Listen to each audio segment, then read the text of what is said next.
يلا بينا نحضر اهم ماتش في موسم الزمالك قدام بيراميدز. انا عندي حاله صدمه من جمهور نادي الزمالك النهارده.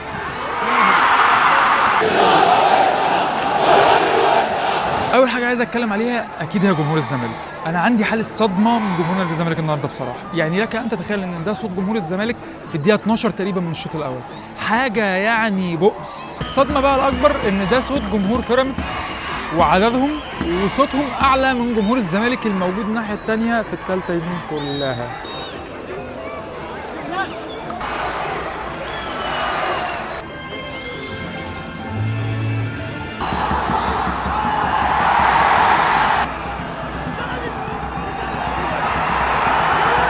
خلص الشوط الاول بكل برود وتقريبا ما فيهوش غير هجمه واحده اللي طلعها اكرامي.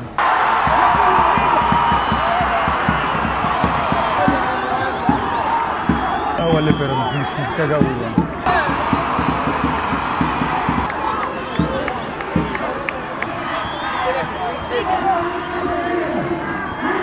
مش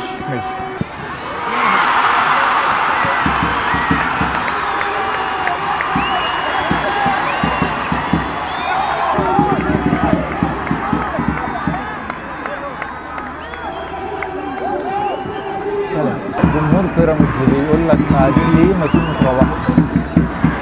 جمهور بيراميدز بيقول للزمالك قاعدين ليه ما تقوم تروحوا. جمهور الزمالك بعد الجون الثالث بدا اولا يسيب المدرجات ويمشي، جزء ثاني بدا يشتم في اللعيبه، جزء ثالث بدا يشتم في مجلس الاداره نفسه.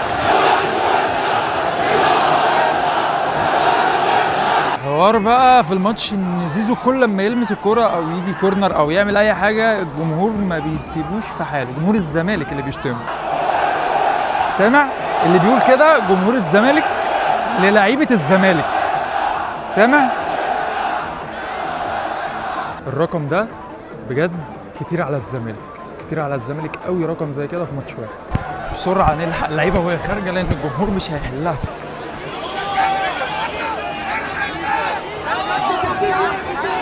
خلص الماتش 3-0 كتير قوي على الزمالك زي ما كنت بقول لكم. هروح اشوف بروس هيقول ايه في المؤتمر الصحفي، مش عارف، مش متوقع.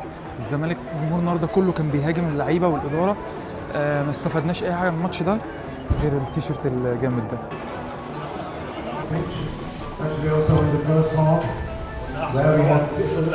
احنا كنا موجودين في ماتش الاهلي اللي فات، وشه دلوقتي باين ان هو اهدى بكتير من ماتش الاهلي اللي فات. هل ان هو يلعب اهلي وزمالك ويخلص من ماتشين تقال زي دول في خلال اقل من اسبوع تقريبا يخلي الفتره اللي جايه بالنسبه له اسهل شويه ويقدر ياخد نفس شويه؟